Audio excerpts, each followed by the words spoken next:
రాక్షసుడిని చంపడానికి మార్గం వెతికే వరకు నేను ప్రశాంతంగా కూర్చోలేను రిషి. మరి నువ్వు రాఖీకి ఒక మంచి అన్నగా నిలబడతావు కదా రిషి? చెప్పు రిషి, ఒక మంచి అన్నవని నిరూపించుకొని నీ చెల్లెలకి న్యాయం చెయ్యి.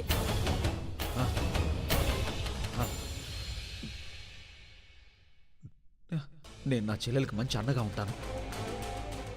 నా చెల్లెలు ప్రాణాలని పొట్టన పెట్టుకున్న ఆ రాక్షసుడిని చంపేంత వరకు నేను ఈ ఊరు వదిలి వెళ్లే ప్రసక్తే లేదు.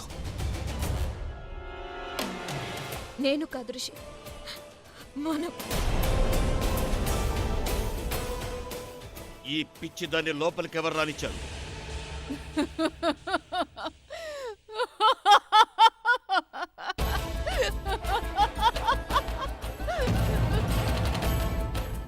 వెంటనే ఎవరైనా దీన్ని మెడబట్టుకుని బయటికి గెంటేయండి.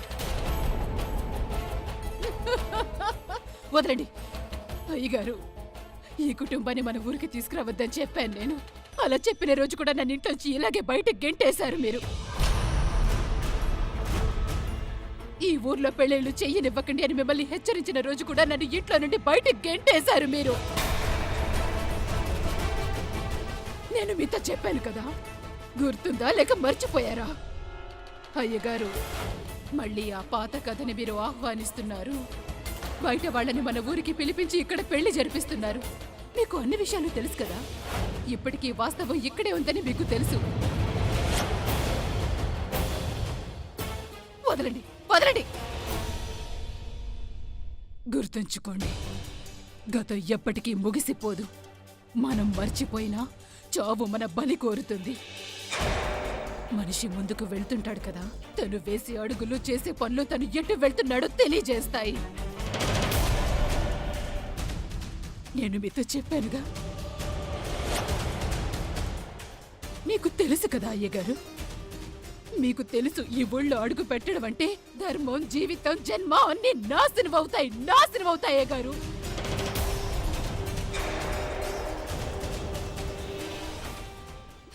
ఈ ఊళ్ళో ఎవరు బ్రతికి ఉండలేరు, బతకలేరు, ఎవ్వరు నివసించలేరు. అంత నాశనం అవుతాయి అయ్యగారు, అన్ని నాశనం అయిపోతాయి. నేను మీకు చెప్పాను, కానీ మీరు నా మాట వినలేదు. నా మాట వినకపోవడం వల్ల జరిగిన దారుణం చూశారు కదా.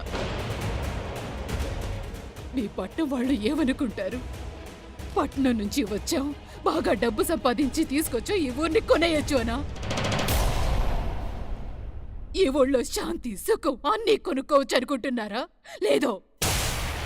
అతను బ్రహ్మ రాక్షసుడు, బ్రహ్మ రాక్షసుడు. ఓ బ్రహ్మ రాక్షసుడు అమ్ముడు పోయేవాడు కాదు, ప్రాణానికి ప్రాణం తీసుకుని పగ తీర్చుకుంటాడు. అతను ఎంతటి మనిషినైనా ఎండిన కొమ్మలాగా ఆలబోకగా ఎత్తి పడేస్తాడు. దానికి పరిణామం చూడండి. ఇక్కడున్న మీ కూతురు శవం. చూడండి, మీ అబ్బాయి శవాన్ని జాగ్రత్తగా చూసుకోండి. మా ఇంటికొచ్చి మా మీద అధికారం చలాయించడానికి నీకు ఎంత ధైర్యం ఉండాలి? అయ్యగారు, అయ్యగారు, ఈ ఇల్లు మీదే, కానీ ఈ ఊరు మాది కూడా కదా అయ్యగారు.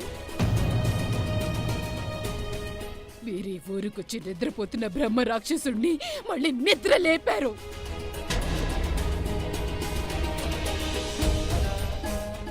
మళ్ళీ అతని కోపాన్ని రెట్టింపు కోపంగా మార్చారు. వాడిని ఎవరు ఆపుతారు? వాడిని ఆపేదేలా? మీ ఇంట్లో అమ్మాయి చనిపోయినట్టే మా ఊరు అమ్మాయి కూడా చనిపోయింది కదా. బిట్టు ఎవరయ్యగారు? మా ఊరు అమ్మాయి. మీ కారణంగా ఇప్పుడు తన లోకంలోనే లేదు. చాలు చాలింకా ఆపు. నీ పిచ్చివాగుడు కట్టిపెట్టి వెంటనే వెళ్ళిపో. ఈరోజు ఈ ఇంట్లో నా మేనకోడలు చనిపోయి నీకు కనపడటం లేదా? వెంటనే ఇక్కడి నుంచి వెళ్ళిపో. ఇప్పుడు నీకు నువ్వుగా వెళ్తావా లేక మెడపెట్టి బయటికి గంటాలా?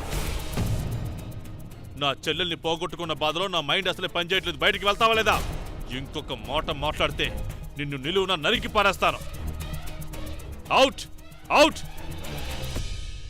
ఇప్పుడిక్కడ ఎవ్వరు క్షేమంగా లేరు బాబుగారు.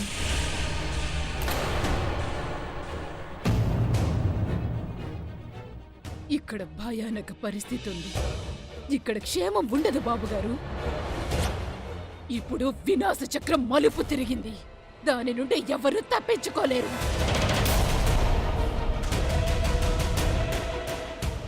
దాని ప్రభావం నుండి ఎవరు తప్పించుకోలేరు. చూస్తూ ఉండండి. డోర్ మూయి.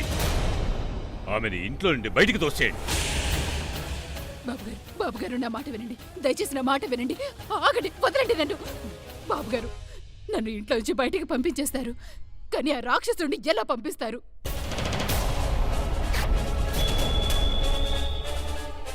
అతను కిరాతకమైన రాక్షసుడు. మృత్యువు ఒళ్ళోకి పంపిస్తాడు. అతడు బ్రహ్మ రాక్షసుడు. నిద్ర మేల్కొన్న రాక్షసుడు.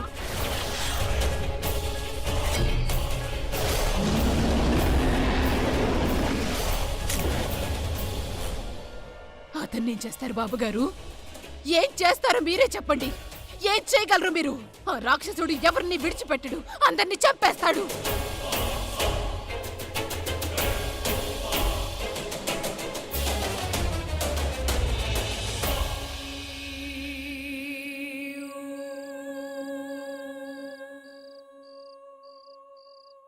చూడండి, ఒక నిమిషం ఆగండి. మీరు ఆ బ్రహ్మ రాక్షసుడి గురించి బాగా తెలిసినట్టు మాట్లాడుతున్నారు. మీకు తన గురించి తెలుసా? మీకంతా తెలుసని మాకు తెలుసు. దయచేసి ఆ రాక్షసుని ఎలా ఆపగలవో మాకు చెప్పండి. ఆపగలిగే వాళ్ళే, కానీ ఆపలేరు. అతనికి ఆహ్వానమిచ్చి పిలిచారు. అతను వచ్చాడు. వస్తూ తోడుగా మృత్యువుని కూడా తీసుకొచ్చాడు. ఆ రాక్షసుని ఆపాలనుకుంటే ఈ కథను మొదలు పెట్టకుండా ఉండాల్సింది. ఈ ఊరికి ఆ గాజులు, మంగళసూత్ర సౌభాగ్యానికి గుర్తుగా ఉన్న ప్రతి వస్తువు తీసుకొచ్చారు. వాటిని చూస్తే ఆ రాక్షసుడు ఆగడు. చూడండి, మాకు ఈ విషయం గురించి అసలేం తెలీదు. మేము చేసిన తప్పుకు చాలా పెద్ద మూల్యం చెల్లించుకున్నాం. మాకు ఈ విషయం గురించి నిజంగానే తెలీదు. మీకంతా తెలుసు కదా, దయచేసి మాకు చెప్పండి. తెలుసుకొని ఏం చేస్తారు?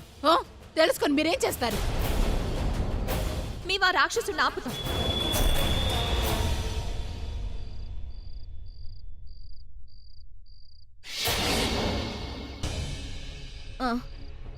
మేము అతన్ని ఆపుతాం. ఎవ్వరాపినా ఆ రాక్షసుడు ఆగడు. అతన్ని ఎవ్వరూ ఆపలేరు. వాడు కూడా అలాగే అనుకుంటున్నాడు. అందుకే ధైర్యం చాలా ఎక్కువైంది. వాడు నా చెల్లెల్ని పొట్టన పెట్టుకున్న హంతకుడు కాదు. అతను హంతకుడు కాదు.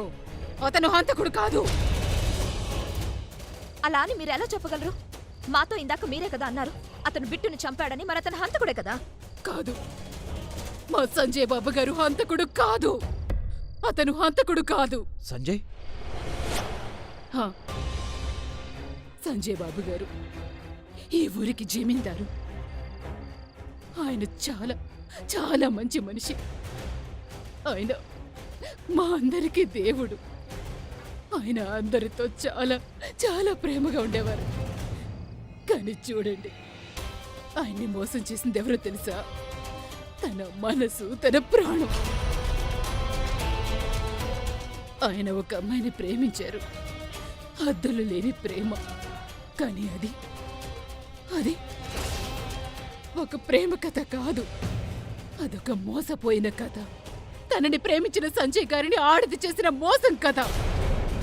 దానికి కేవలం మా అయ్యగారి ఆస్తి కావాలంతే. ప్రేమించానని చెప్పి మోసం చేసింది. తను ప్రేమించింది ఒక మోసకత్తెనని మా సంజయ్ బాబు గారికి తెలియదు. తరువాత ఏం జరిగిందో తెలుసా? ఆ మోసకత్తె మోసం చేసి మా సంజయ్ బాబు గారిని చంపేసింది. ఎవరు? ఆయన భార్య.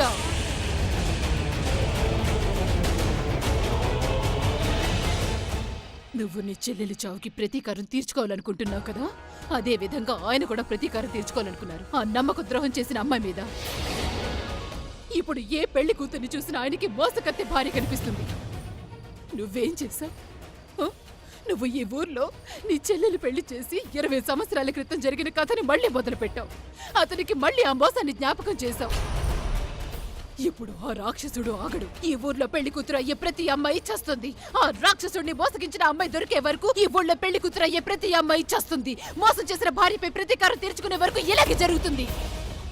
చావులకు నాంది తనతోనే మొదలయ్యింది కనుక తన దగ్గరకు వెళ్ళాకే ఇది అంతమవుతుంది. ఈ కథ అక్కడి నుంచి ప్రారంభమయ్యింది. అంతం కూడా అక్కడే అవుతుంది.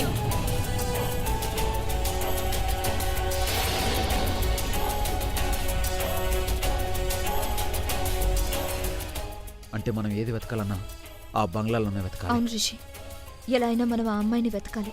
తను చేసిన దుర్మార్గానికి మూల్యం ఈ రోజు ఈ ఊరంతా చెల్లిస్తుంది. తను చేసిన మోసానికి ఈ రోజు ఈ ఊరంతా అనుభవిస్తుంది. అవును తను ఒప్పుకుంటాను. సంజయ్ గారిని ఆ అమ్మాయి మోసం చేసింది. అంత మాత్రాన ఆ మోసానికి ఊరంతా శిక్ష అనుభవించాలని కాదు కదా. ఇప్పటి వరకు ఎంతమంది పెళ్లి కూతుర్లను బలి తీసుకున్నాడో. ఎవరైనా ఒక వ్యక్తి మనల్ని మోసం చేస్తే ఈ ప్రపంచంలో అందరూ మోసగాళ్ళని అర్థం కాదు కదా. ఇదెక్కడ న్యాయం తను? ఆ బ్రహ్మరాక్షసుడు ఎవరైనా సరే ఇంతవరకు చేసిన దాని ప్రకారం మంచి మనిషి అని పిలిపించుకోవడానికి ఎంత మాత్రం అర్హత లేదు తనకి. అతను ఒక హంతకుడు, నేరస్తుడు. అవును రిషి, అతను చాలా మంది అమాయకులను చంపిన పాపానికి తనకి ఏ నాటికి క్షమాపణ దొరకడానికి వీల్లేదు. నేను అతన్ని ఆపే తీరుతాను. తనని ఆపడానికి ముందు ఊర్లో వాళ్ళు ఒకటి తెలుసుకునేలా చేయాలి. కమలం పువ్వు రాచకలువల వల్ల ఏమీ జరగదని అతను తప్పించుకోలేడు. ముందు మనం ఆ అమ్మాయిని తీసుకురావాలి రిషి. ఒకవేళ రాక్షసుడి బారి నుంచి శాశ్వత విముక్తి కావాలంటే మనం ఆ అమ్మాయిని తన ఎదుటికి తీసుకురావాలి. బ్రహ్మరాక్షసుడి ఉనికిని వేళ్లతో పెకిలించాలి. తనని ఎలా అంతం చేయాలో దానికి ఆధారం ఆ హవేలీలోనే దొరుకుతుంది. మనం ఆ బంగ్లాలోకి వెళ్దాం పద. రిషబ్ బావా, వేద్, మల్హోత్ర మావయ్య మిమ్మల్ని పిలుస్తున్నారు. కానీ ఆయనే నన్ను బావా, అప్పు ఆంటీ ఫోన్ చేశారు. ఆవిడ మీతో మాట్లాడాలని అడుగుతున్నారు.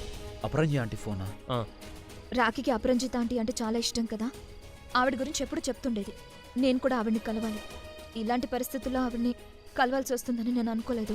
ఆవిడ చాలా మంచివారు. తను నా మాట ఎవరు నమ్మినా నమ్మకపోయినా ఆంటీ తప్పకుండా నా మాట నమ్ముతారు. నేను చేసిన పని వల్ల రాఖీ చనిపోయింది, కానీ నేను కావాలని చేయలేదని ఆవిడ అర్థం అయితే మరి పద చేసుకుంటాను. రిషి. పద. లేదు, మనం ఒక పని చేద్దాం. ఈ రోజు నన్ను మాత్రం మాట్లాడను. నువ్వు ఎక్కడికి వెళ్ళకు. నేను ఇప్పుడే వెళ్ళి వెంటనే తొందరగా వచ్చేస్తాను. రావాలి. ఓకే?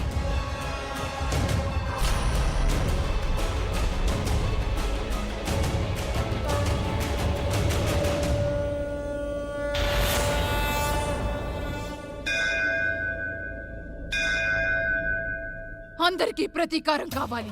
సంజయ్ గారికి జరిగిన మోసానికి ప్రతీకారం, రిషబ్ బాబుకి తన చెల్లి చావుకు ప్రతీకారం. ఈ ప్రతీకారం వాళ్ళతో పాటు ప్రపంచాన్ని నాశనం చేస్తుంది. చరిత్రలో ఎవరు ప్రతీకారం కోరినా రాజ్యాలే సర్వనాశనమైపోయాయి. ఇప్పుడు వీళ్ల ప్రతీకారం మొత్తం ఊరిని సర్వనాశనం చేస్తుంది.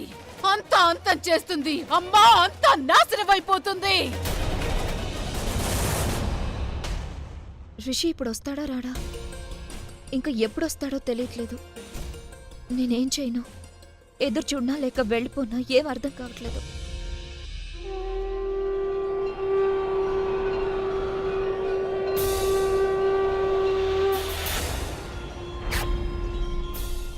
శంఖం శబ్దం. ఒకవేళ ఆ దుర్గమ్మ నాకేమైనా సంకేతం ఇస్తుందా?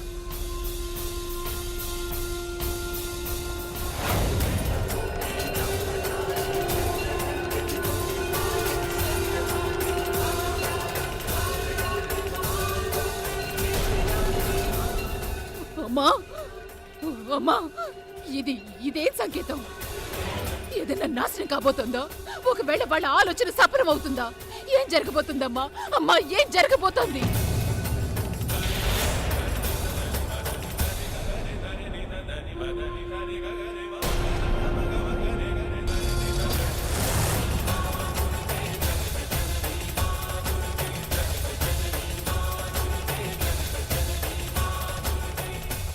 ఏదో ఉంది.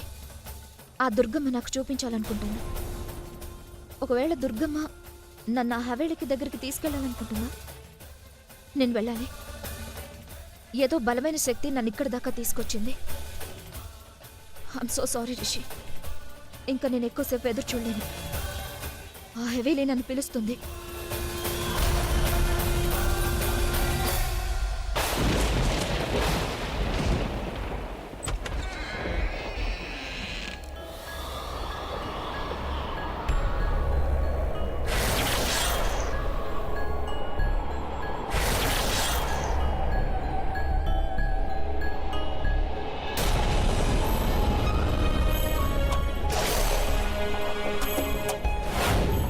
రాకే,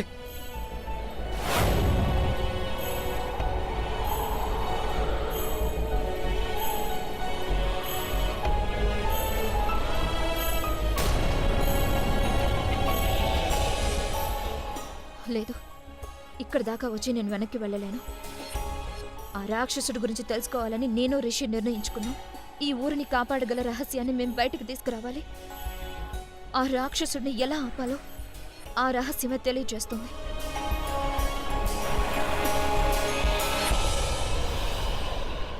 అమ్మా దుర్గమ్మ, ఏదో ఒక దారి చూపించు.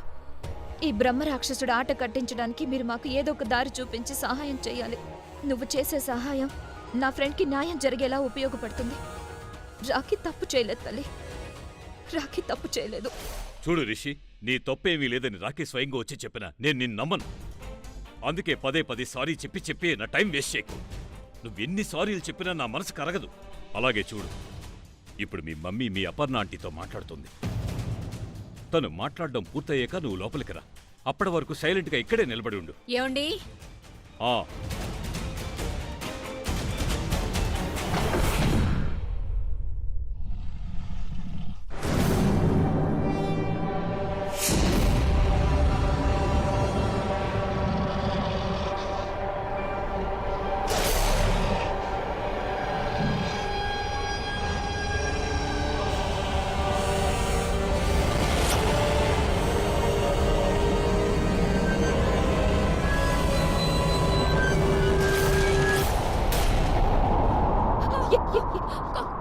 ఎవరున్నారు అక్కడ?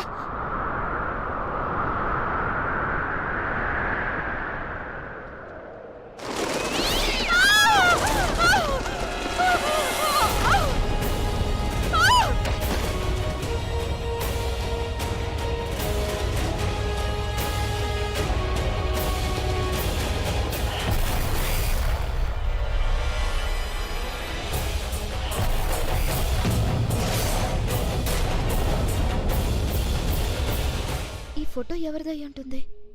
రిషి,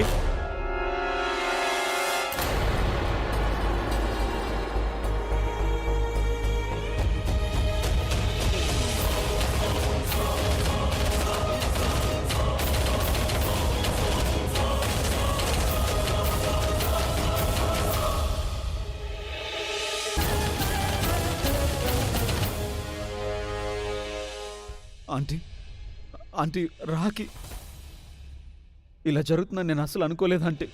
నేను మంగళసూత్రం, గాజులు, సింధూరం తీసుకొచ్చాను. దానివల్ల రాఖీ ప్రాణాలు పోతాయని నేను అసలు ఊహించలేదు ఆంటీ. మామ్ కూడా నాతో మాట్లాడడం మానేశారు. చాలా బాధగా. మీరు రండి ఆంటీ, ప్లీజ్ ప్లీజ్ రండి. అవును బాబు, నాకు తెలుసు. నాకు అన్ని విషయాలు తెలుసు రిషబ్. మన ఇంట్లో చాలా దారుణమైన సంఘటన జరిగిందని తెలుసు. ఈ విషయం విని నాకు చాలా బాధగా ఉంది. బట్ యూ డోంట్ వరీ, నేను మీ మామ్తో మాట్లాడతాను, ఓకే? నేను రిషికి చెప్పాలి నాకు అమ్మాయి దొరికిందని. తనొక మనిషిని రాక్షసుడిగా మార్చింది. దాని కారణంగా ఊర్లో చాలా మంది ప్రాణాలు కోల్పోతున్నారు. నేను రిషికి చెప్పాలి నాకు అమ్మాయి దొరికిందని. తనొక మనిషిని రాక్షసుడిగా మార్చింది. దాని కారణంగా ఊర్లో చాలా మంది ప్రాణాలు కోల్పోతున్నారు.